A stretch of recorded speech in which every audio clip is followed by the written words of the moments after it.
Hello students, कैसे हैं आप लोग। उम्मीद है कि आप लोग बहुत अच्छे होंगे। सबसे पहले तो मैं आपको स्वागत करता हूं अपने एसर स्टडी पॉइंट पे।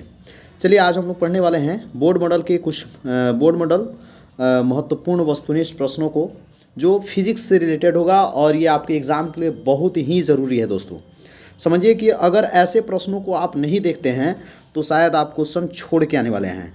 और चलिए आप अभी अपने से तुलना भी कीजिए कि आपने कितने प्रश्नों को याद किया है, क्या है। तो आइए हम दिखाते हैं अपने ऐसे बोर्ड मॉडल के जो महत्वपूर्ण वस्तुनिष्ठ प्रश्न हैं उनको दिखाते हैं। पहला सवाल है हम लोग का कि प्रकाश क्या है। तो सिंपल सा बात है, सोच के बताइए प्रकाश क्या है, ठीक है ना। तो चलिए इसका आंसर जो है मैं आप लोगों को बता दूं कि प्रकाश क्या होता है, ठीक है ना। चलिए दोस्तों, तो देखिए प्रकाश जो है एक ऊर्जा है। क्या है? ऊर्जा है। प्रकाश ऊर्जा है, इसे आप लोगों को ध्यान रखना है, ठीक है। आगे देखते हैं। नेक्स्ट क्वेश्चन है कि शून्य में प्रकाश की चाल होती है। तो शून्य में प्रकाश की चाल कितनी होती है ये आपको पता होना चाहिए। कितना होता है शून्य में प्रकाश की चाल? ये होता है 3×10⁸ मीटर प्रति सेकेंड, या फिर आप इसको 3,00,000 किलोमीटर प्रति सेकेंड भी कह सकते हैं। किलोमीटर प्रति सेकेंड, ठीक है ना। ये होता है। तो शून्य में प्रकाश की चाल 3×10⁸ मीटर प्रति सेकेंड या 3,00,000 किलोमीटर प्रति सेकेंड होती है। प्रकाश क्या है? तो प्रकाश एक ऊर्जा है। देखिए लिखावट से कोई मतलब नहीं है, बातों को स्पष्ट रूप से सुनिए। इसका आंसर तो खुद आपको देना था, हम थोड़ा बहुत बता देते हैं, ठीक है ना। चलिए नेक्स्ट है आपका प्रकाशीय माध्यम कितने प्रकार के होते हैं। तो प्रकाशीय माध्यम 2 प्रकार का होता है। अब वो कौन कौन है तो आप लोग जानते हैं। एक होता है आपका सघन माध्यम और दूसरा होता है आपका विरल माध्यम। तो इस प्रकार से आपने देखा कि एक सघन माध्यम, विरल माध्यम, प्रकाशीय माध्यम 2 तरह का होता है। चलिए नेक्स्ट 4 नंबर क्वेश्चन।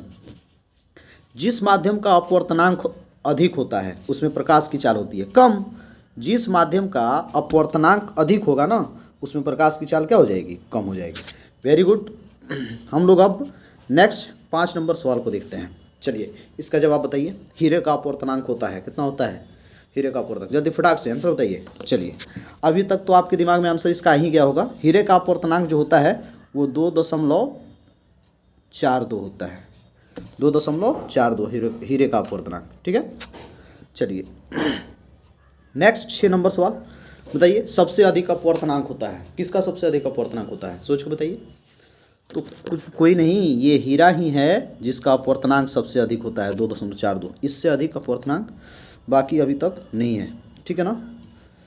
चलिए नेक्स्ट 7 नंबर सवाल है कि शून्य में प्रकाश की चाल और किसी माध्यम में प्रकाश की चाल के अनुपात को क्या कहते हैं। सिंपल है, सोचिए सोचिए। शून्य में प्रकाश की चाल और किसी माध्यम में प्रकाश की चाल को क्या के अनुपात को क्या कहते हैं? तो इसको कहते हैं अपवर्तनांक। क्या कहते हैं जी? अपवर्तनांक कहते हैं, सॉरी अपवर्तनांक कहते हैं। और अपवर्तनांक को म्यू से सूचित किया जाता है, ये आप लोग ध्यान रखिएगा। किसी से? म्यू से। अपवर्तनांक को म्यू से सूचित किया जाता है, ठीक है। आगे देखिए 8 नंबर सवाल है। जब प्रकाश सघन माध्यम से विरल माध्यम में प्रवेश करती है तो डैश डैश डैश होता है। क्या होता है? जब प्रकाश सघन माध्यम से विरल माध्यम में प्रवेश करेगी तो क्या होगा? तो यह अभिलंब से दूर भागती है। क्या होता है जी? अभिलंब से दूर भागती है। अभिलंब से दूर भागती है। तो इसे आप लोग ध्यान रखिएगा। जब प्रकाश सघन माध्यम से विरल माध्यम में प्रवेश करती है तो वो क्या होती है? अभिलंब से दूर भागती है। चलिए अब देखते हैं हम लोग 9 नंबर सवाल को। 9 नंबर सवाल क्या हम लोग का? उत्तल लेंस होता है। उत्तल लेंस क्या होता है? उत्तल लेंस आप देखे हैं? दिखाते हैं आपको उत्तल लेंस। उत्तल लेंस ऐसे होता है, ऐसे होता है। तो उत्तल लेंस में क्या होता है? तो यह किनारों की अपेक्षा बीच में मोटा होता है। देखिए किनारों की अपेक्षा बीच में मोटा है ना, तो इसका जवाब होगा कि यह किनारों की अपेक्षा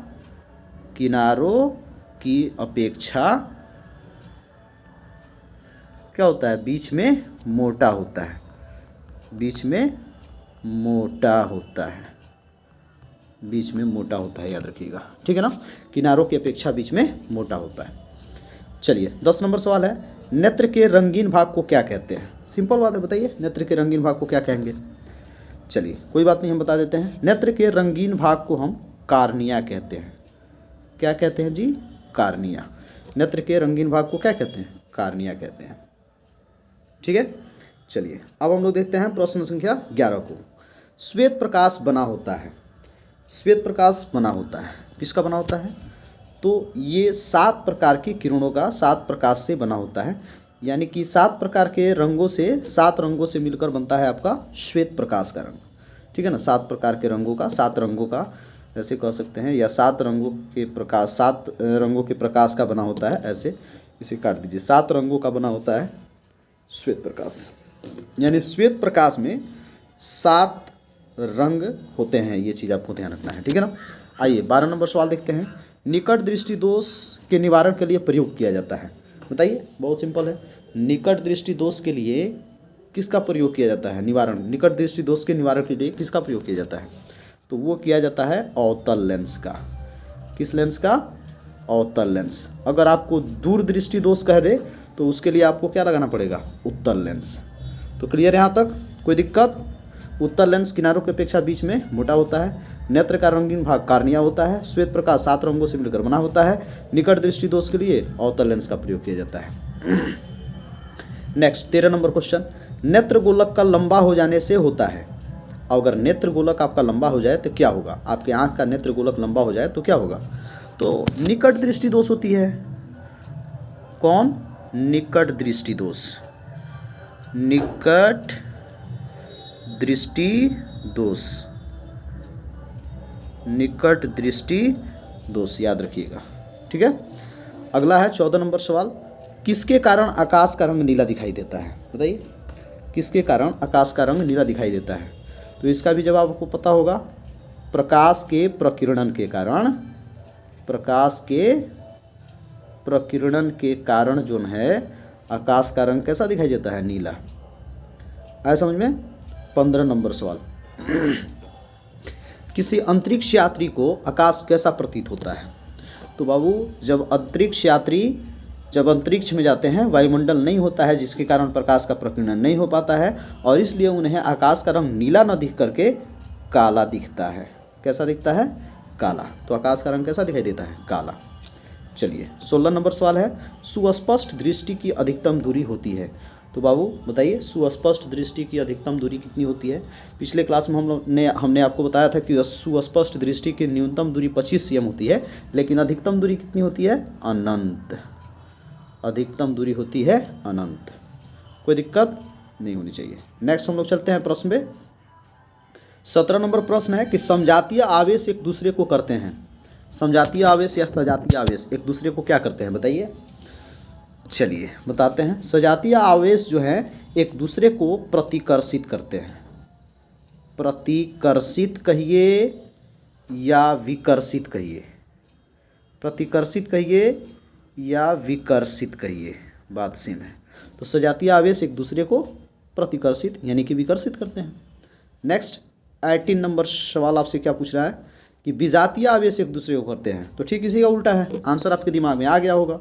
विजातीय आवेश एक दूसरे को क्या करते हैं? आकर्षित करते हैं। ये भी चीज़ आपको ध्यान रखना है, आकर्षित करते हैं। कोई दिक्कत नहीं। आगे बढ़ते हैं हम लोग। आवेश का एसआई मात्रक क्या होता है? सिंपल है। आवेश का एसआई मात्रक कूलॉम होता है, जिसको हम लोग सी से सूचित करते हैं। आवेश का एसआई मात्रक क्या होता है? कूलॉम। इसे सी से सूचित किया जाता है, ठीक है। अब देखते हैं 20 नंबर सवाल। विद्युत धारा का एसआई मात्रक क्या होता है जी? तो विद्युत धारा का एसआई मात्रक आप लोग जानते होंगे। इसका एसआई मात्रक होता है एम्पियर, और एकरा को हम ए से सूचित करते हैं। एम्पियर को किससे सूचित करते हैं? ए से।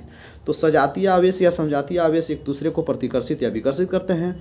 विजातीय आवेश एक दूसरे को आकर्षित करते हैं। और फिर आवेश का एसआई मात्रक कूलॉम या सी संकेत में बोल सकते हैं, और विद्युत धारा का एसआई मात्रक एम्पियर यानी ए होता है। आइए 21 नंबर सवाल बोल रहा है कि एक इलेक्ट्रॉन पर कितने आवेश होते हैं? चलिए सोच के बताइए, एक इलेक्ट्रॉन पर कितने आवेश होते हैं? नहीं पता है, आइए बताते हैं। एक इलेक्ट्रॉन पर 1.6 गुना 10 के पावर -19 कूलॉम ऋण आवेश होता है, ठीक है ना।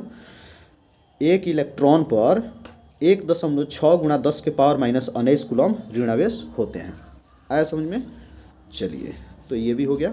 अब हम लोग देखते हैं 22 नंबर सवाल को। 22 नंबर सवाल है कि एक कूलम आवेश पर कितने इलेक्ट्रॉन उपस्थित रहते हैं। चलिए जवाब बताइए कि एक कूलम आवेश पर कितने इलेक्ट्रॉन उपस्थित रहते हैं। सोचिए, नहीं याद है, चलिए बता देते हैं। एक कूलम आवेश पर 6.25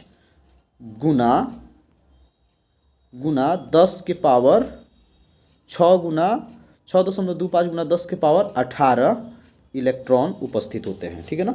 एक कूलम आवेश पर 6.25 गुना 10 के पावर 18 इलेक्ट्रॉन उपस्थित रहते हैं। ठीक है, तो ये चीज़ आपको ध्यान में रखना है। चलिए 23 नंबर सवाल देखिए, तो आपको याद है क्या पूछ रहा है। एम्पियर सेकेंड किसका मात्रक है। सोच के बताइए कि एम्पियर सेकेंड किसका मात्रक है। एम्पियर सेकेंड किसका मात्रक है, नहीं मालूम है। चलिए ये बताते हैं। आप लोग फॉर्मूला जानते हैं कि Q बराबर क्या होता है, IT। और ऐसे देखा जाए तो I मतलब विद्युत धारा होता है। I आपका क्या होता है, विद्युत धारा। तो विद्युत धारा का SI मात्रक क्या होता है, एम्पियर। ठीक है ना। और समय है टाइम, तो टाइम का SI मात्रक क्या हो जाएगा, सेकेंड। ठीक है, तो इस हिसाब से एम्पियर सेकेंड, तो एम्पियर सेकेंड किसका मात्रक हुआ, ये Q का, यानी आवेश का।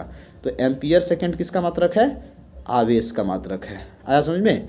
अब आप तो एक ही याद किए थे कि आवेश का ऐसा मात्रक कूलम होता है, लेकिन ऐसे भी सवाल आ जाते हैं एम्पियर सेकेंड किसका मात्रक है, तो आवेश का। ठीक है, चलिए अब देखते हैं हम लोग 24 नंबर सवाल को। 24 नंबर सवाल है एम्पियर मात्रक है। तो ये तो अभी जस्ट बताया है ना कि एम्पियर किसका मात्रक होता है, विद्युत धारा का। यानी इसका आंसर क्या हो जाएगा, विद्युत धारा। विद्युत धारा का मात्रक है आपका एम्पियर। कोई दिक्कत नहीं होनी चाहिए। आइए आगे हम लोग देखते हैं। प्रश्न संख्या 25 को कह रहा है क्या कि 1 एम्पियर बराबर होता है। Very good. चलिए, तो जवाब तो आपके दिमाग में आया है कि नहीं आया है। चलिए, नहीं आया है, हम बताते हैं। 1 एम्पियर किसके बराबर होता है। आप लोग फार्मूला पढ़े हैं कि I बराबर होता है Q/T, होता है ना। तो I का SI मात्रक हो गया एम्पियर, और Q का SI मात्रक हो गया कूलम, और T का SI मात्रक हो गया सेकेंड।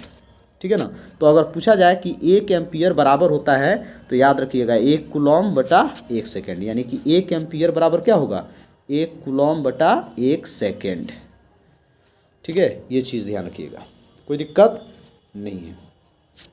अब आइए अगला है क्वेश्चन कि कूलम प्रति सेकेंड। देखिए C से कूलम है और S का है सेकेंड, तो कूलम प्रति सेकेंड मात्रक है। अब ये कूलम प्रति सेकेंड किसका मात्रक है भाई, तो यहीं पे दिख रहा है, यहाँ पे दिख रहा है आपको कूलम, और यहाँ ये प्रति है यानी बट्टा है, और ये है सेकेंड। तो कूलम प्रति सेकेंड किसका मात्रक होगा, I का। इसी का ना ये लिखा गया है, तो इसलिए I क्या है आपका, विद्युत धारा। तो कूलम प्रति सेकेंड किसका मात्रक है, तो विद्युत धारा का मात्रक है। इसे ध्यान रखिएगा, किसका मात्रक है, ये विद्युत धारा का मात्रक है, कूलम प्रति सेकेंड। ठीक है ना। अब देखिए 27 नंबर सवाल, विद्युत विभव का SI मात्रक होता है। तो विद्युत विभव का SI मात्रक क्या होता है, वोल्ट। विद्युत विभव का SI मात्रक क्या होता है, वोल्ट होता है। तो ये याद रखिएगा, विद्युत विभव का SI मात्रक वोल्ट होता है। ठीक है ना। अब देखते हैं हम लोग 28 नंबर सवाल। 28 नंबर सवाल क्या बोल रहा है, श्रेणी क्रम का समतुल्य प्रतिरोध होता है। श्रेणी क्रम का अगर आपको समतुल्य प्रतिरोध निकालना हो तो इसका समतुल्य प्रतिरोध क्या होता है, तो आप लोग को लिखाया गया होगा कि RS is equal to R1 plus R2 plus R3। ठीक है ना। यानी कहने का मतलब अगर 2 गो प्रतिरोध रहेगा तो R1 प्लस R2, 3 गो रहेगा तो R1 plus R2 plus R3। अगर 4 गो प्रतिरोध का समतुल्य प्रतिरोध निकालना हो श्रेणी क्रम का, तो R1 plus R2 plus R3 plus R4, ऐसे करके चलता है श्रेणी क्रम का समतुल्य प्रतिरोध। प्रश्न संख्या 29 है बाबू कि विद्युत बल्ब में भरी जाती है। बताइए क्या भरी जाती है विद्युत बल्ब में। तो चलिए जवाब तो आप दे चुके होंगे अपने से। विद्युत बल्ब में भरी जाती है निष्क्रिय गैस। कौन गैस, निष्क्रिय गैस। निष्क्रिय गैस याद रखिएगा, निष्क्रिय गैस भरी जाती है। ठीक है, या इसको हम अक्रिय गैस भी कह सकते हैं, या इसको हम उत्कृष्ट गैस भी कह सकते हैं। अब कहने के लिए बहुत सारा चीज़ कहा जा सकता है, उत्कृष्ट गैस, या इसको हम नोबेल गैस भी कह सकते हैं। Noble gas, noble gas. तो ये सब होता है, ध्यान रखिएगा। निष्क्रिय, अक्रिय, उत्कृष्ट, नोबेल कुछ भी कहा जा सकता है। तो विद्युत बल्ब में ये गैसें भरी जाती है, निष्क्रिय गैस, अक्रिय गैस, उत्कृष्ट गैस या नोबेल गैस में से कोई एक आपको याद होना चाहिए। लेकिन ध्यान रखिएगा ऑप्शन में ये चारों में से कोई भी आ सकता है, ठीक है ना। आगे देखते हैं, विद्युत बल्ब कार्य करता है। बताइए विद्युत बल्ब कैसे कार्य करता है। तो चलिए बता देते हैं। विद्युत बल्ब विद्युत धारा के ऊष्मीय प्रभाव पर कार्य करता है। किस प्रभाव पर?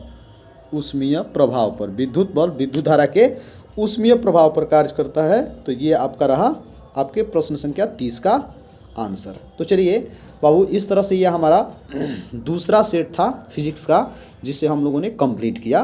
तो आगे भी ऐसे ही बने रहने के लिए और जानने के लिए हमारे इस चैनल को सब्सक्राइब करके रखें, और साथ ही साथ आपको बता दें कि अपने दोस्तों में इसे शेयर करें ताकि उन्हें वे भी अपने ऑब्जेक्टिव की तैयारी अच्छे ढंग से कर पाएँ।